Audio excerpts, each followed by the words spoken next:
Welcome to Hot Tea, Herbal and Verbal. I'm your host, Michaela Nissan. We're going to get into the herbal tea, the wellness, healing, beauty, resilience, and everything that keeps us to become the best versions of ourselves. And then we're going to get into the verbal tea, which is the stories, the relationships, the life lessons, and all the things nobody talks about enough. Today, I'm joined by model, actress, breast cancer survivor, fiance, and soon-to-be wife, very soon, actually, and non-for-profit founder, Brooke Korine. Over the last few years, Brooke has navigated a breast cancer diagnosis while simultaneously rebuilding her relationship with beauty, femininity, identity, and ultimately herself. Now she's taking that experience and turning it into something much larger, creating support for women going through treatment and helping them maintain confidence and dignity during one of the hardest chapters of their lives. So, Brooke, welcome to Hot Tea. Hi. Oh my God, I'm so excited to be here with Thank you so much for coming. And we should also explain how we know each other and okay. like how small the world is. Because it's really like kind of crazy. It's kind of crazy, like how all of us are connected. Tell the story. Okay, first of all, we're both Iraqi Israelis. Yes, we're like Iraqi we're like Israeli. Technically sisters. Yes, it's like highly likely we're related. We probably are related in some way. But so her sister Allie has a swimwear brand, and she hired me as a model when I was modeling a few years ago. And we like hit it off, became friends, started like even hanging out. And my fiance messages his lawyer completely separate saying, your daughter should hire my girlfriend to model for your swimwear brand. And I was like, and then Allie was like, wait, is like your fiance, your boyfriend at the time, like my dad is his lawyer. And like he just asked him if you could like model for my brand, and you already did. And I'm like, oh my God, what a small And she's like, wait, world. Like Brooke already modeled for us. And I'm sitting at the kitchen table and I'm like, oh my God. And we met them at the US Open. And we already met you guys like years ago. So like, it all hit me. And we like loved you there. And then like, I don't know how we didn't put it together. Okay, so let's kick this little shindig off. We're going to start with a tea ritual. Okay, so I'm drinking what am I drinking? I'm drinking pomegranate tea, and it's Bigelow. What are you drinking, Brooke?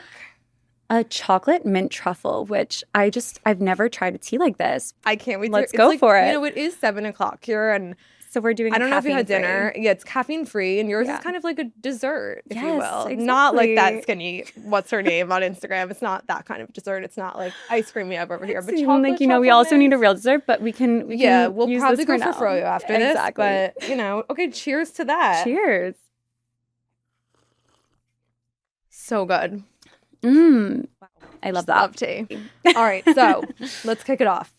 Brooke, you are entering such a beautiful chapter now. Does getting married after surviving cancer change the emotional meaning to you of what a wedding is? I can only imagine. Yes, so much. I like cry just like thinking about my vows and like our relationship together and how much we've been through and what real partnership means. Yeah. And I mean, what I went through like would test any relationship.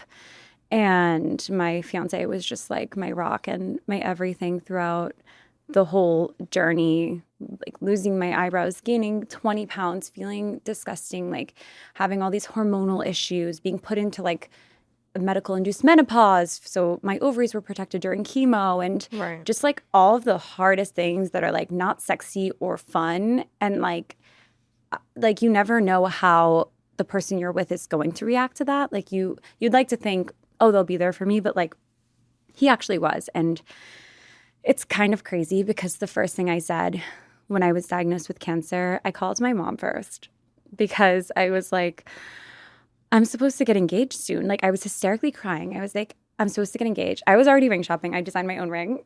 Love that. So did I. And I was like ring shopping already, and I knew it was going to happen soon, and everything was so lovely and perfect in our lives, and like everything was supposed to be perfect. And I said that to my mom, like everything was supposed to be perfect. And like I was just like broken, and I called, and she's like, you have to call Harley. Call Harley. That's my fiance's name. Yeah. And I called Harley. And I was like hysterical. And he was like, what do you mean? We're like, what? That's why are you worrying about that? Like, we're still getting engaged. You're going to get through this. He's like, this is going to be just a moment. And it's kind of crazy because at the same time that I was diagnosed with cancer, our best friend, Daniel, like best friend, was also diagnosed with stage 4 lymphoma a few months before. Oh my goodness. So like we already had known what it looked like to go through chemo, and like he was going through chemo, and he's just like the most amazing, has an incredible mindset, and was just like my positive like rock at like, and like inspiration because like I wouldn't have even known what chemo was, but like he was going through chemo, and I saw that like we were still like doing Shabbat dinners together and hanging out, and like it was hard, and like but he handled it with such grace, and I was so inspired by that. And he honestly helped me so much as well, just being like everything. He's like, cancer, it's going to be a blip, like it's going to happen and then it's going to be over, and you're going to be fine this time next year. You're going to get married and it will all be okay.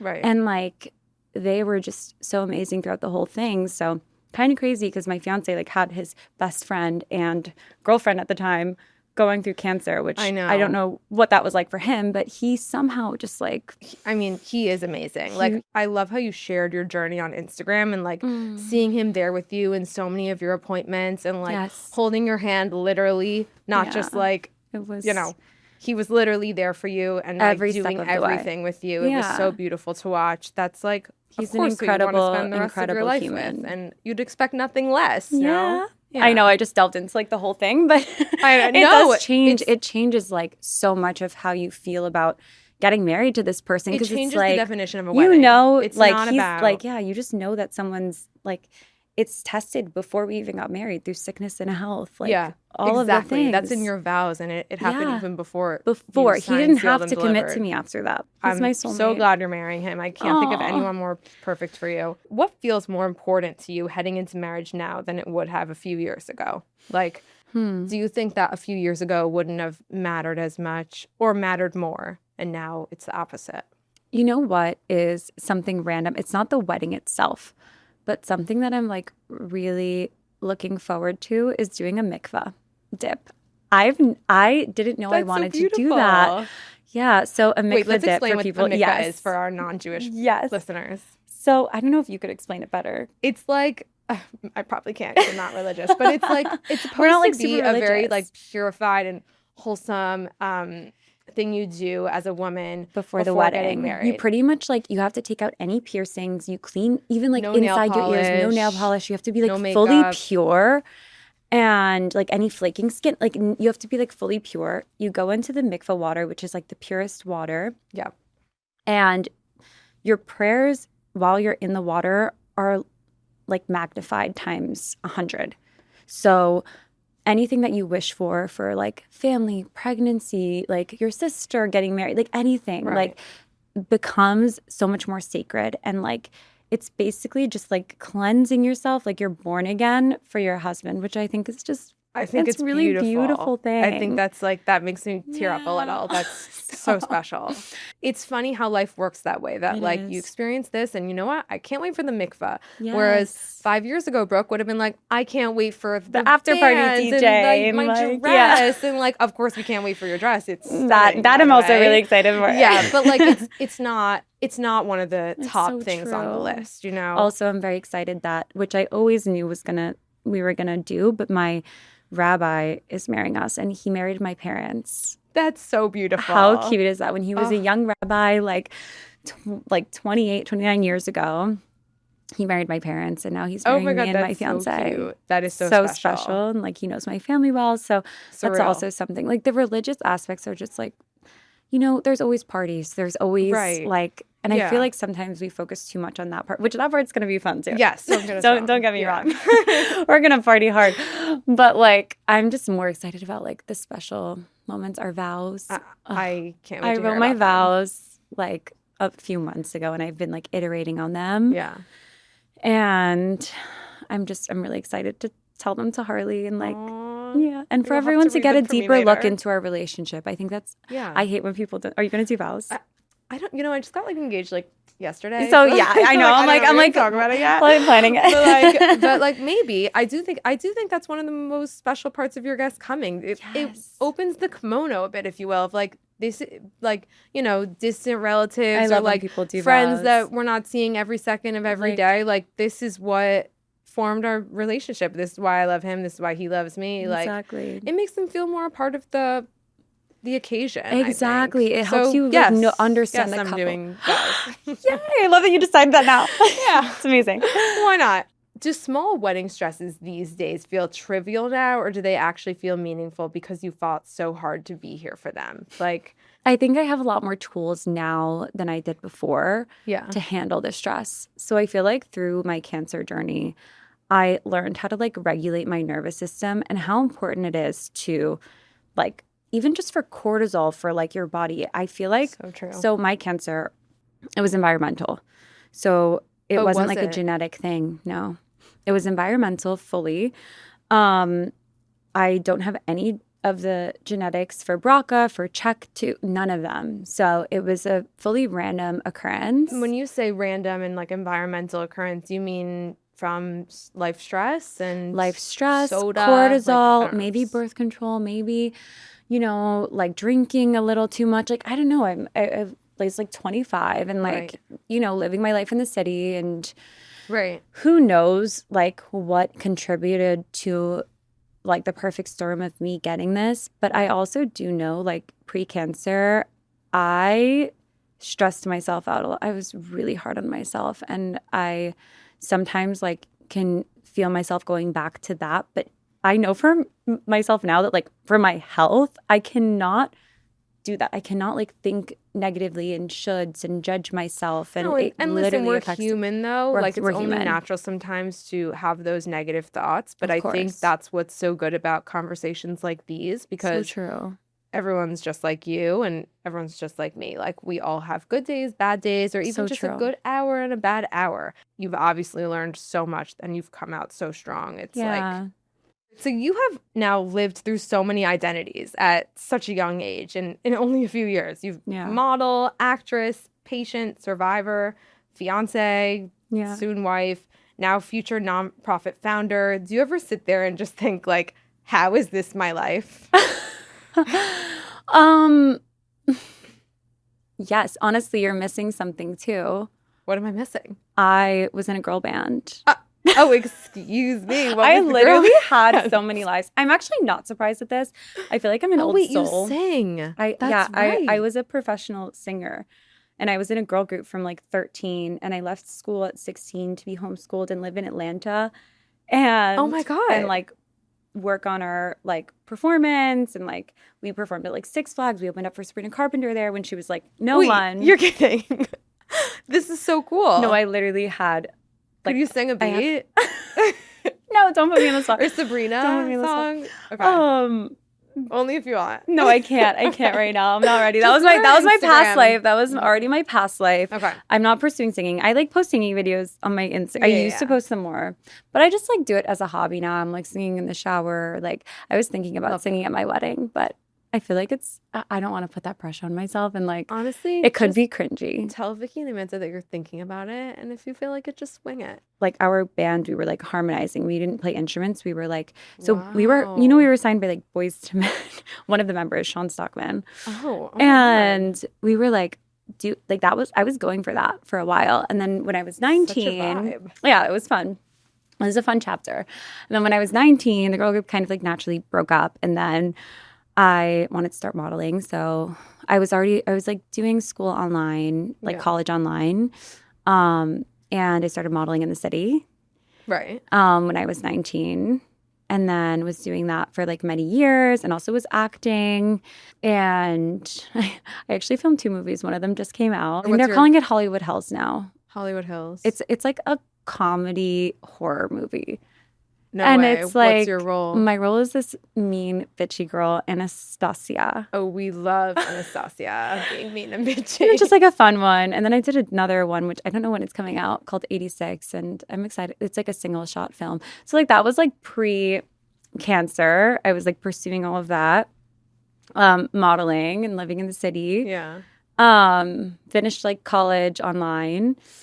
Then boom, got the cancer. Crazy. Turned my life upside down. But like, honestly, I I'm like grateful in some ways for it because I feel like it just made me realize like a greater purpose in like helping other women and also just taking the ego away of like, I mean, wanting to like be a famous model or like be an famous actress. Like, I'm like, realistically, like that's not what's going to bring me the most like joy in life. Mm-hmm. Like, I think like helping other people and like just contributing in that way is going to be so much more like rewarding and It is amazing. And it put me on that path because I would probably still be doing the same thing. And honestly, it was getting a little draining. You can be doing like, and you still are doing the Totally. acting and the modeling, Totally. but like you have so much more meaning behind it than so many of these other. 1,000%. Like you it's know? given me a lot of like purpose, meaning, and just like a different perspective on life that I Yeah. would have never had before. Talk about that a little bit more. Who were you emotionally before cancer?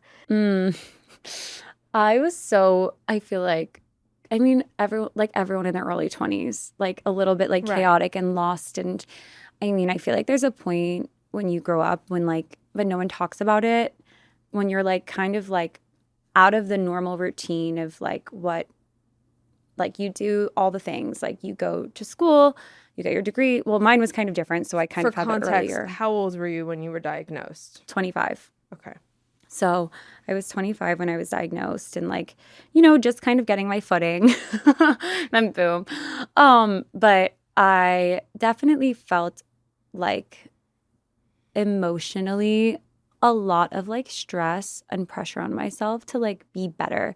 I had like a huge emotional expectation hangover after the girl group because I thought we were going to be like the next Spice Girls. And I'm grateful it didn't happen. It wasn't Right. meant for me. But like I always had that like failure thing already at like 19, which was really hard because I felt like I failed my first big project. And at 19, you also don't know how to handle that, No, of course not. So yeah. like doing that and then modeling, and like modeling was good, but also not my thing. And so I just like felt super like down on myself, being like, what is my purpose? And like Harley would always be like so there for me. And like I did a lot of life coaching and therapy also. Just We like all do. knowing we all need to do it, but Yeah. like knowing that like my worth is not tied to anything external and like I'm worthy just as I am. Oh And my just like God, more understanding than, that. yeah. No, thanks. I'm just No, like but I it's understand hard. at Like such I'm a young age, Yeah. like it being at 19 when like this band flew up in your face, and then being Yeah. 25, that's very And then young you're to like- learn this news. Yeah, so you're kind of like pulled out of the real world and you're like, oh, what am I doing here? And I feel like a lot of people go through that. Like one of my friends is like going through that right now where like it's like, wait, like I don't like my job. I did all the things I was supposed to do. And now what is next? Like it's Right. just kind of a scary It's thing one of for those some people. transitional periods.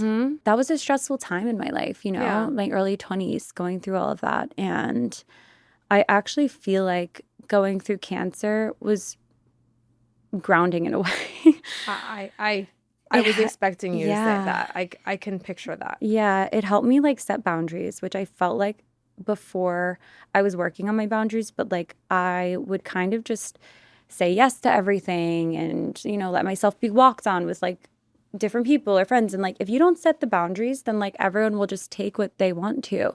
And like, I'm a kind of a people pleaser and like would just be Right. like, okay. No, but it's true. This really like shakes it up and it almost forces you to set those boundaries more so than other things. 1,000%. It's not like a friend breakup or getting fired from your job or a modeling gig or it's life. It's like yeah. time to change my lifestyle and 1,000%. set boundaries with people that don't serve me well. Exactly. And I'm sure it did all those things for you. It 1,000% did. And it's like you said, it's not like it's like, this is life or death for me. Like I actually have Right. to do this for myself. Yeah. And like, it really just made me realize that. Ultimately, coming on the outside now, Yeah. it's given you more purpose in like your career and what you want to make of yourself, your career and your So true. life outside of work with Harley, future family, like everything. Family is a big part. Like I realized how much I am so excited to have a family and That's so how, sweet. yeah, like how like scary it is that like that could be compromised. Like it would just make me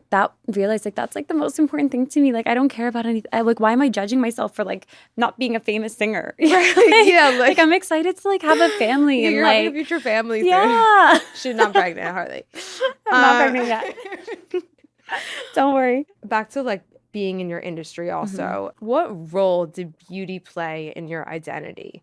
Because I have to assume that like beauty in your identity. Yeah, when I say huge. beauty, it doesn't have to just be aesthetics, but like No, aesthetics are like it's always been important to me. I mean, it was my livelihood. right. Even like with the girl group, I feel like just being praised for like looking good and then modeling and acting. And I feel like it's definitely something that I tied to my worth a lot, just like being pretty and like having all of like kind of that taken away during the cancer journey and like still being loved like by my fiance equally. Like he not once looked at me differently when like I like lost all my eyebrows, eyelashes, gained 20 pounds, didn't recognize myself, balding, like Because he loves you for never looked at who me you differently. are, And like inside and out. it seems like okay, that should be the case, obviously, but I don't know why. To me, like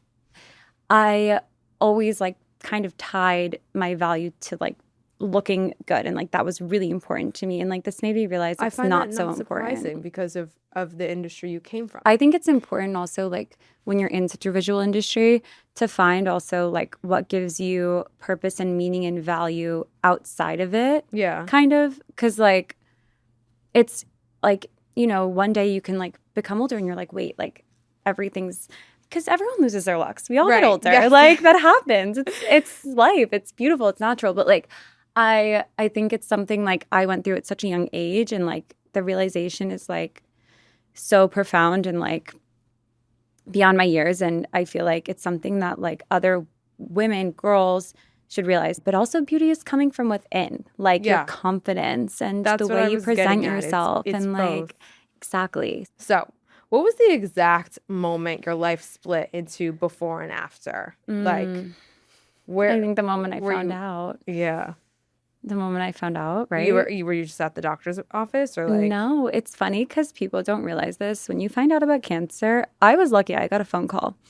People usually like you just get like you have to open up your app or whatever, and they just like say malignant or like you find out in the worst way. That is so jarring. They have to fix that. But I was using Forward. I remember I got the call that morning and the woman's voice was really shaky. So this was like right around the time I went to a friend's wedding in Egypt. We went to Mexico City for like Harley's invested in this soccer league. And like it was just such a fun time. I really thought it wouldn't be anything. But she calls me. Her voice is shaky. She leaves a voicemail. I call my mom. I'm like, oh my God, why is her voice shaky? She left me a voicemail. My mom's like, it's okay. Just call her back. I call her and she was like, are you at home? Are you sitting down? And I was like, why? Why? And she was like, you have cancer in your left breast. And I was just like, what? I was like, at first just in complete disbelief and shock because I was like, how did that happen? Right. I was like, that doesn't make sense. Are you sure? Like I thought it was a mistake. Unexpecting it. Completely unexpected. And so that like once it sunk in, I was hysterical, obviously on the floor crying, called Harley. He canceled all of his meetings, came home. And Harley was really great because he came home and he's like, okay, we're going to cry for 30 minutes and then we're going to go into Terminator mode and figure this out. Oh my God, he's the best. He's the best. And so he like immediately like calls like the Prenuvo CEO and gets me in with like This all is the MSK husband, and Cornell. And I ended up going with Cornell. And Dr. Lisa Newman is a saint. She met me on Mother's Day. Aw, is she a mother? She is a mother and she met me on Mother's Day still Love to that. like the next day she met with me and she made me feel so at ease. My parents thought it was like really, really bad and progressed.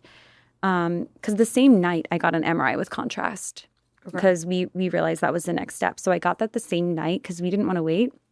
And they got the contrast back and we asked like a family friend and they were like, ooh, it's really bad. So PSA, don't ask family friends that don't know what they're talking about. And we go to the doctor's office and she was like, it's like really early stage. You caught it super early. It looks like there's no lymph node involvement. Like, this is very Thank curable, God. like 99% treatable. Like, you're going to be okay. Thank So God. thank God. That was like a huge relief. Obviously, still really scary, but basically, we didn't know if I had to do chemo at that point or not. Okay. Because when you get diagnosed, there's like different subsets of breast cancer. So you could be hormone positive, and there's different hormones attached to each cancer cell. You could be HER2 positive, which is what I was, which is means it's like doubling, like more aggressive type, like it doubles. They were like, you have to do chemo. So I did neoadjuvant chemo, which means you get the chemo before surgery, Okay. which was actually nice because I just had to have a really small surgery. Because I didn't have BRCA, I was able to do a lumpectomy. So if you have BRCA, it's better to take the tissue out. You don't want to leave anything. Mm-hmm. I felt lucky, but at the same time, like either way, it's like there's amazing doctors and like tattoo artists, and like I was speaking to so many women at the time who were so incredible. It's the worst club with the best members, and all the women were so nice to talk to. And like there's actually like tattoo artists who like tattoo on nipples, and like Wow, that's amazing. you can like raise the nipple, like it looks completely real. Like I've seen it's people, like a design that it's like looks it like visually they know how to raised. like manipulate the skin, so it looks Oh, so that exactly like a nipple. It physically like is- physically feels like it, even like you like it's like raised. That's amazing. There's like amazing innovations like in Where is breast this cancer place? technology. No, there's like a ton of like amazing tattoo artists that do that for women like who've gone through breast cancer Yeah. and had to take out the nipple because of the risk of cancer cells being in there. Okay, what part of the experience do you think people fundamentally misunderstand or misunderstood during your journey? Like, was there anyone that just didn't get it or wasn't as support, like any friends that you, not that we're like talking shit, but were there any? No, Was there I anyone think you that think- people sometimes think that like they're almost bothering you by reaching out. Because like everyone's probably reaching out. And I know people feel this way about a lot of different things. This doesn't just pertain to like cancer, but like when someone has a loss in their life or Anything that's not anything that you're positive. like, that's not positive. I think people sometimes feel like, oh, they're probably, I'm going to give them space. And like, that's good sometimes, but I think it's just so meaningful, the people that were like checking in and really there. Like, even if it's just a text, hey, how are you feeling? Like, Or it just makes like, you just feel like hey, I'm thinking about you. thinking about What's you. up? Easy. By the Like, way, if I'm bothering you, just tell me and I'll stop. exactly, like communicating that. And like Yeah. some people were just like, didn't say anything and were like, oh, I don't want to bother you. Like, that's kind of a cop out, honestly, in I my agree. opinion. Like, you're never bothering. And like, I know. I feel like you and I are the same. We like love to hear from people. Like the more attention, the better. The more Like atten- please reach out. But Reach out all the no, I mean, time. like I think there are some people out there. I don't understand it, but I think there are some people out there that actually like don't want to hear from them, which is totally respectable. yeah. But you can just say like, by the way, I'm feeling overwhelmed right now. Like, I need a beat. People were actually surprising. Like, Yeah. some people I'm not close with were like really just like checking in and nice. Right. And some people I was closer with didn't. I wanted you to know that people are thinking. Mm-hmm. You were. In No, their I'm rooms so glad I prayers. posted about it. It was a big debate for me. But after my second chemo, I was like, I want to share this. okay, with I people. feel like ready to share this. And I feel like also I'm going to connect with other women who have like gone through this and like help other women. And that huge was part. like a big part of why I wanted to do it. Because like the first thing I did when I was diagnosed, like one of the first things was look up #breast cancer on Instagram and like see other young women and like honestly like if they still like look okay and like a human and like they're doing What okay they're doing, and like if they're like physically, mentally, yeah, what they're and like there doing. was like this one girl that I like was posting a lot and I was like, oh my God, she's amazing and like makes me feel less scared about this. right, and like you're not the I only wanted to one be doing that. this, Exactly, going through as it, like a young posting about it. person. Yeah, exactly, yeah. So people often try to comfort women going through something like this by saying things like, "You're still so beautiful," or "Everything's going to be okay." Looking back, what actually made you feel seen, supported, and beautiful during that time? And were there things people said with good intentions that maybe missed the mark? You know what? I think if anything comes with good intention, then it's okay. Like You're so mature for that. You've so much emotion with I that. Wow. I mean, No, like, I agree with you. like, I think the thing that isn't okay is like when people kind of project onto your future and like are scared for you. And that's the only thing when you feel makes someone like going through that when like you're trying your best to feel positive and look forward and someone's like, oh, but like, aren't you scared about this? Or like, what if it comes? Like, if someone's putting that into your head, that's not okay. I Because agree. positive thoughts are healing in everything. And like your mind is so powerful. And just like thinking positively throughout the journey, like I think it helped me take the chemo better. Like just like looking towards the future was so important for me. And of Agree. course, I had like bad days and like thought about those things, but like no one outside of you should like mention that. I also think when someone's like, I'm so sorry for you, I feel so bad for you, that's not like nice to hear. Don't pity me. Exactly. Just say, I'm here for you. I love you. Exactly. I'm sending good Like you're so prayers strong. your way. Like, Yeah. Sending you let's good go to energy. lunch. Let's have Being a good like time. normal. Exactly. Yeah. Did cancer change your relationship with femininity? Honestly, yes, but this kind of happened a little bit after.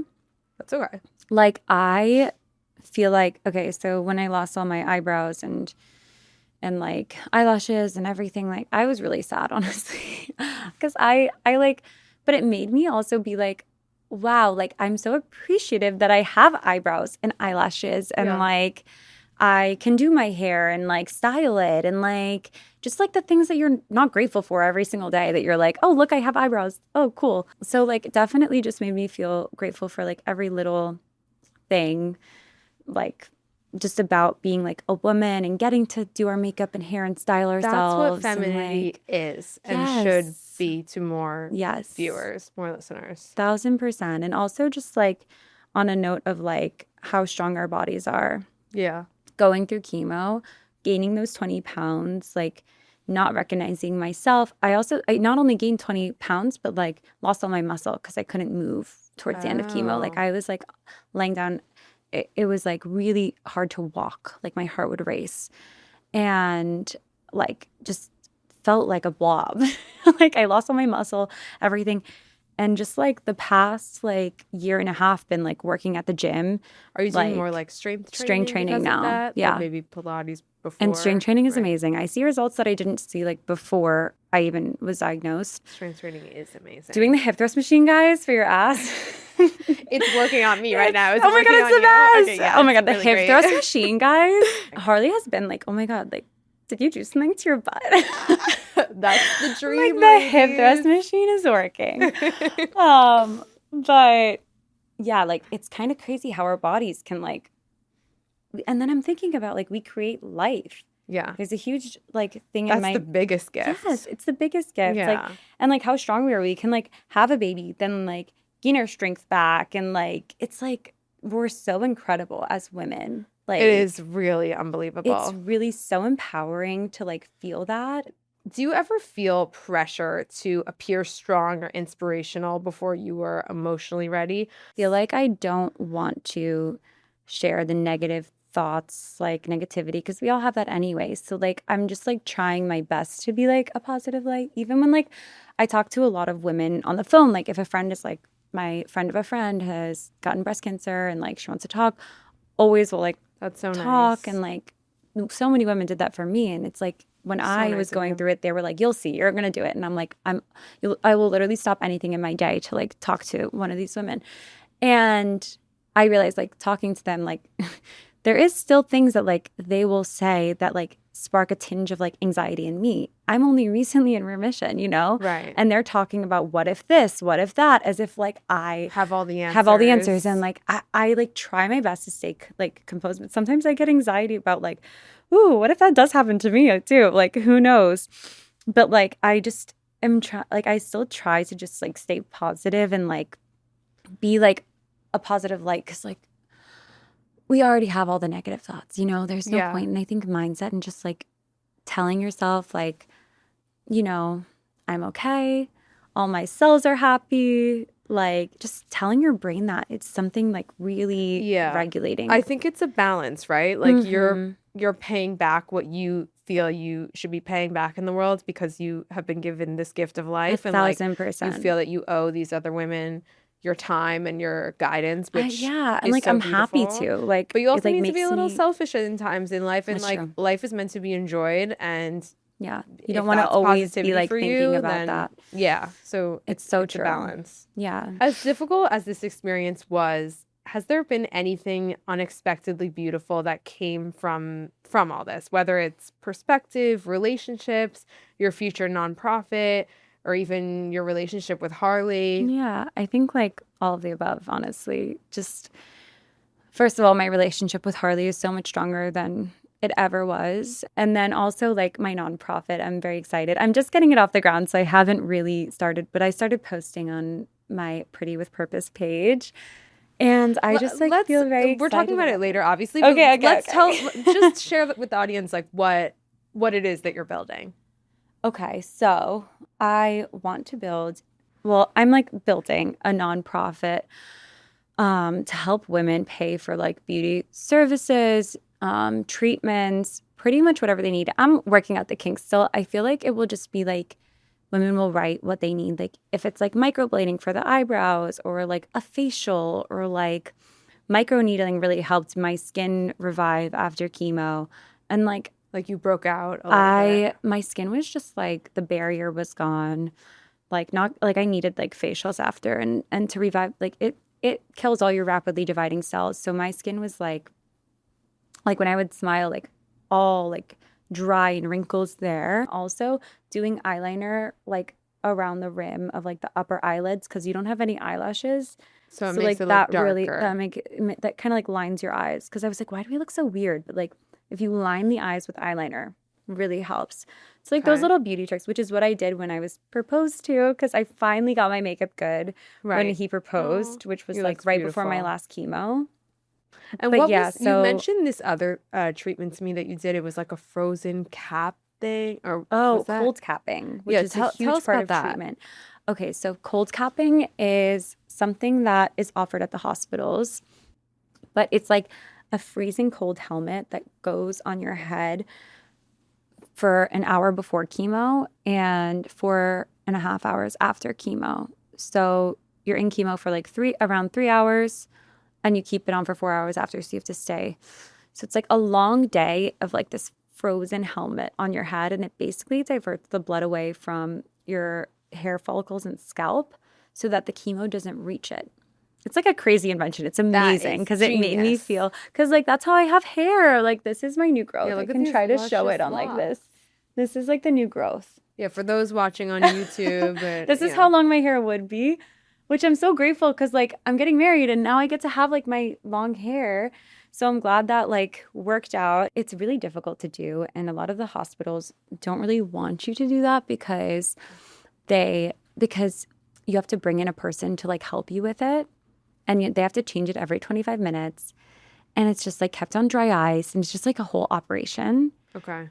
Well, would this be one of the treatments in your... So, yes. Like, I think, yes. Like, if someone wants to do Penguin and can't afford it, we will give a grant for that. I also want to give grants for like microblading, facials, like all the things that like helped me, even like new makeup. Like I want to like send a new makeup bags to everyone that like is gonna like just like reaches out. And then like, I mean, you're building a community in a way. Exactly. It's and like more a community than and like the treatment. Honestly, because like we're young and like we're women, and like being feminine and pretty, it's like it's more than just like how you look on the outside. It's just like how you feel. Yes. Let's go into love now. Before we get into marriage, I need to hear the proposal story. What happened, and did you have any idea it was coming? I think you knew it was like coming at some point, but were you like... I like designed my ring. No, I knew exactly. So like I wasn't supposed to go to Mallorca. My oncologist was like, Brooke, you have one chemo left. You probably shouldn't travel on a plane and go to Mallorca. And I was like, let's see, because I like felt good on like the last like week and a half after chemo. So like the first like week in like a few days would be like really hard for me. And then I felt like, okay. And like the second week and a half. So we kind of like planned it around that week. And I really wanted to go because I just felt like that's where he was going to propose. Like I knew it.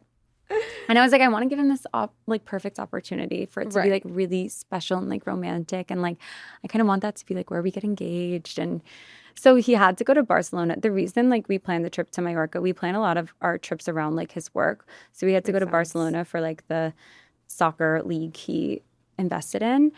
And he had to go for one day. So like that was like day 3. And so our trip was like almost over by the time he proposed because he was like, I didn't want to do it before the Barcelona trip. And I was like waiting. And like the second to last night, he finally proposed. And I was like, oh, because I knew it was coming. He did at the end. I was like, I'm going to kill you. You know, every single night I asked, which dress should I wear? And I asked him and he was like, you should save that one. And then when he told me to wear that one, I was like, yeah, okay. It's happening. It's going to happen. And so I knew. But he honestly made it so special. I thought we were just like going to go to the restaurant and like he was just going to do it. But he had like a private dinner set up on the beach through the hotel. And like, it was really special. Like someone was like waiting with champagne and like, he like had like a little private dinner. I cried the second I saw someone waiting with champagne. I was so emotional. I was in like medically induced menopause and I was I was a ball of emotion. I was like, it was just, I cried. It sounds beautiful. I cried so much. Was he crying too? He cried too. Oh my God, that's beautiful. I love a man that can cry. We're so emotional. That's like, so, I love it. So are we. Really. So are we. That's so beautiful. Okay, so you've spoken so beautifully about your relationship. What kind of partner was Harley throughout all of this? Just like so supportive, such a positive light. Like he makes everything feel lighter, honestly. Like when I'm having like dark thoughts, dark days, and just negative, he'll like make up a song and a dance. He like loves doing that. And like he'll be like, you know, just oh my God, he's make so it up fun. about something. He's so fun. He's the best. And he'll just like kind of be like, okay, we're not sad. We're happy. And like not like dismissing because like he'll always listen if I genuinely feel like I want to talk. Right. If you but want like to be he serious. like knows how to like pull me out and be like laughing a little bit, you know, instead of just so serious all the time. Ultimate quality. It's the best. And like he never once was like, oh, I'm scared. What if something happens? He never showed any fear. I'm sure he had some because it's a scary thing to go through, but he not once like showed that to me, which I'm so grateful for because like he was just such a rock and the most incredible like light for me in that time. Like I actually I love him so much. Oh, he sounds like sunshine in human form. He is sunshine in human form. He's like the best. He's so cool. You're so lucky to have each other. Oh, thank you. One thing I've always admired about you and Harley is that there's so many couples out there that become less social once they're in a relationship, which honestly is understandable. Yeah. Like you're comfortable, you're happy, you're staying at home on the sofa. It's kind of the dream at the end of the day. But you two seem to have found this really healthy balance of like staying at home, chilling at home, like goofing off, cooking at home, hosting guests all the time, like at your dining table, but also like building businesses now, each of you, and traveling and still getting out in the world. And like, I saw you at Surf Lodge this weekend. Like, you guys are we love fun. Surf Lodge. So like, is that something that happened naturally, or is it just something you're intentional about protecting? Good question. I think that naturally we have like a social world that we love like music and like going out, and it's just something that like brings us joy. So I think naturally like we love doing that with friends. We like love like specific like DJs and artists, and like that's something that like is like almost a hobby. And I want to preface, she's not going to these DJ sets like just her and Harley or like as a double date. It's like a crew whole like rendezvous from what it looks like. Yes, like, we have like we're like hosting, like we have Harley got a house in the Hamptons and it has 7 bedrooms. So naturally, we're hosting like 13 people. 13 is like we have like an 8th mini room with like a day bed on it. We filled the house to the max, and like we love having all of our friends, and like it's just so fun. And like I think that's just the phase of life we're in now. I think things will shift, like once we have kids, of course. Of course, And like life shifts, but I feel like you guys are the couple that keep that balance where we it's like, do. okay, I tonight think we is will never family stop night partying and and like going to our we're favorite DJs and like exactly. You guys also do hosting Shabbats and like just doing all of those. We definitely are very social. Harley is more so than I am, and I think he's the driving force behind that. yeah. I'm definitely more of a like homebody left to my own devices, but I do love partying and I like that he forces Right, it makes you like maybe a little more social. But it's not even like party versus not partying. It's also like hosting Yeah, and like I love the fact it. that you're both founders, like so cool. So it's also really impressive that you're both founders, as I mentioned. You're building this nonprofit, he's building his business, and from the outside, it looks like this like real like power couple Oh my God, dynamic. stop. I can't say I'm like a founder yet. I love you. He's running his business. She hasn't really I'm gotten like it off the I haven't ground gotten it yet, off the but ground. I'm starting this it is out, like this working on it. podcast episode is the foreshadowing It's my foreshadowing. of her becoming I a love founder you. very soon.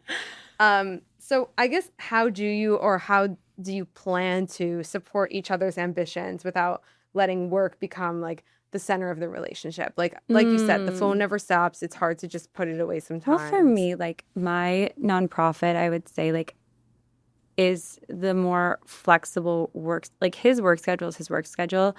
And I feel like we do have a more traditional relationship in the sense that like I just feel a passion that like I want to start this nonprofit and like contribute and do something. But like I also think there's nothing wrong with like having a traditional relationship and like having kids and No, yeah. pouring all of your love and time into like creating these amazing humans. And like I think it's going to be a huge part of my story. Like being a mother is like something I'm so excited for, and like I've always felt really excited and like called to like having kids. And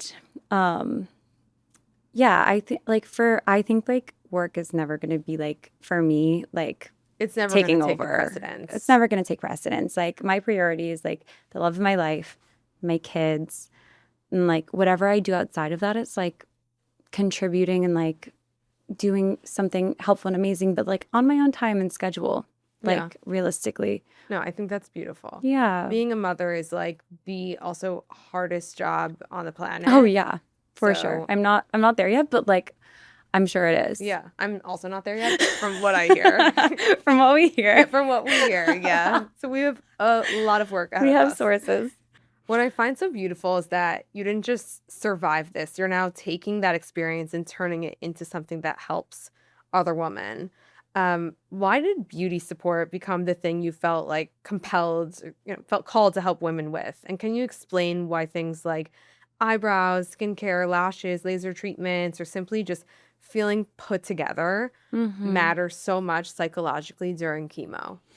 Yeah. I mean, I don't know like the scientific reason behind why we just like feel better if we look better, but I just think it's like you've like having it the same with like the cold cap and the reason for that invention. It's like to have a sense of normalcy during this crazy time and just to feel like yourself. Like you're not trying to achieve anything crazy with these beauty treatments. It's like just feeling like you still, like not Yeah. feeling like an alien in your own body. And like there's a lot of support around like the medical parts, and those are the most important, obviously. But I just feel like this is also important, you know, It is. wanting to like if someone wants to like pay for microblading but can't afford it, like that is devastating. I like just that there should be no world where like a woman who like is going through chemo wants to do something to like better herself and feel good, and then like it ends up being a financial burden. a financial burden on top of like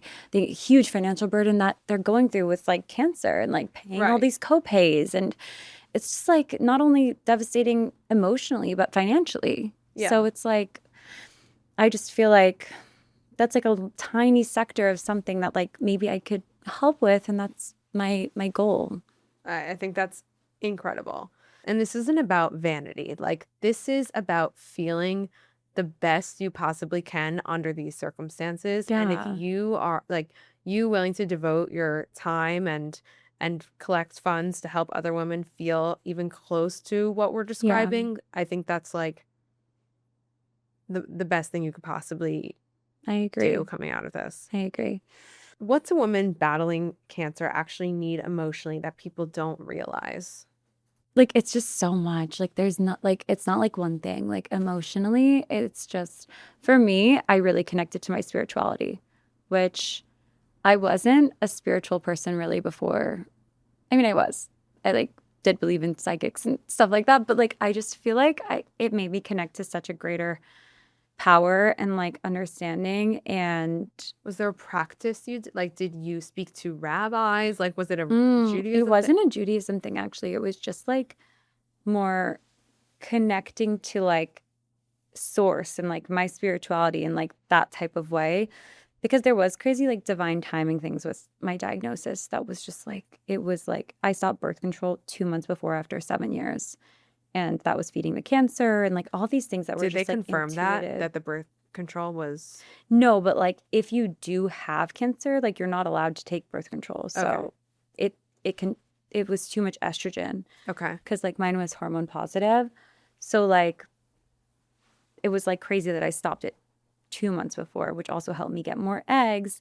Also, the eggs, the number of eggs that I got, they told me my AMH was low, which your AMH is like basically your egg reserve number, but it's kind of an inaccurate reading. So they told me my AMH was zero point 0.8, which is very low. I was hysterical. And I was like, on top of everything, like I'm not even going to be able to like have kids. That was, I can't think about that. Oh, I'm going to have kids, knock on wood. But like I thought, they thought I was going to get like no eggs and I had to go straight into chemo. So like I was devastated. And then I got 18 eggs. Hi. Wow. Oh my gosh. And like my doctor, Annette Brower, she's an angel. I love her at RMA. She calls me and she's like, she's Israeli too. And she's like, you got, because she was like, That's because they thought I was going to get like 5 eggs. And so like I was very wow. lucky to So get this is like 18. That almost was a great triple. result for me. Yeah. Yeah. And like, Or it is triple. Sorry. yeah, something like that. But like it was a good result for me. And it was just like a crazy divine thing. Cause like that was God telling me like, babe, you're going to have kids. You're going to Yeah. be just fine. Wow. It was just, Chai, if you don't know, means life Right. in like Judaism and Yeah. Hebrew. So So like the and it's like number's the lucky 18. number. What have you done so far to bring this nonprofit to life? I know you're thinking about planning like a sound meditation event as one of your Yes. first initiatives. Can you tell us a bit about the vision for that and Yes, where of you are in course. the planning process? So like I've been working on, the main reason like it's not up yet is because I have to get my 501c3 to like raise funds. Okay. So the 501c3 is like a document that just takes forever to get, and it basically helps the like any donation be tax refundable. And basically working on getting that, and then I have created like a website, but it's not running yet. I didn't put it up yet because I want to like wait until everything's finalized. But website is being created. On the website, I'm going to have like different articles and blogs with advice. There's going to be Love like that. a section to share your story. And basically it's like a form that you can fill out and kind of say what you need. And then I can like give the grant for like whatever it is. So that's what I'm thinking to do.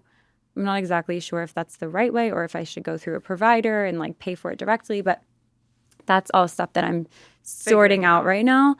But I also want to host like an event like to like create community and just have women that like have been through breast cancer, going through it, all of It's that. good to have a mix of both. I love that. Yeah, and like just bring women together and like do something healing, like a sound bowl meditation where like it's just like relaxing and healing your nervous system, or maybe like a lesson about like tapping, which I've learned about, which is really, really helpful form of like meditation instead of like just laying down and meditating, because some of us, we're like a little restless. We don't want to just lay down and meditate. Tapping is really helpful, and like you basically tap on these different points and like say these different mantras, and it's like really helps regulate your nervous system. So like just things like events like that, and bringing women together. And I was kind of ambitious. I wanted to like do my first event before the wedding, and I'm like, okay, it's not going to happen right now. But that's the thing, what I mean by like my work, like I feel like I want it to just come from a place of like such joy and like not like stress or like rushing it or for any reason besides like getting people together and like enjoying and like giving back to the community of like amazing women, Yeah. you know? That is so beautiful. I cannot wait to Yeah. hear about your first Aw. event. When you imagine Pretty with Purpose in a few years from now, what does success look like? Also, what impact do you hope a woman feels after receiving support from your Yeah. organization? Feel more like confident and beautiful. I'm happy. If I help like hundreds, I'm happy. Like, I just think like impact, like I really had to change my mindset about success and Yeah. like what that looks like and just be like, if you touch one person's life, that's like amazing, you know? Like, of course, I want to help a bunch of women and like have this be super impactful, but like, I just think like I'm not really putting any specific, like, you know, goal in place. It's just like to help as many women as possible to feel beautiful Touch as and many like of give their advice lives. and have a blog and like a community and like just like see where it goes, but like without too much pressure. Amazing. Yeah. If a woman listening right now was like literally diagnosed yesterday, what would you want her to hear from another woman who survived it? Everything's going to be okay. Like, and your mindset is everything. Just try to like stay as positive as possible and accept support from other people. Like, let people be there for you. I love that. Yeah. Because community is more than, it's So larger than important. life. Yeah. So important. That's the reason we need community. 1000%. When people hear your story years from now, what do you hope they remember the most? The fact that you survived cancer or the woman you became because of it? I think probably the woman I became because of it. Yeah. Agree. Like, that's, yeah. I mean, hopefully. Yeah. I mean, it's, I guess, ultimately a mix of both, probably. Yeah, exactly. But, I mean, what you take from it and grow and build for others 1000%. after. 1000%. I just want to say, like, to close, I think what you're creating coming out of this journey, this experience, and it's still ongoing, but just what you're Yeah. doing and where you're allocating your time now is the most honorable thing you could possibly do. And I truly respect you. I feel like so inspired by you. I'm grateful to call you a friend. Like, I think you're touching so many people already, and it's only going to be expanding from here.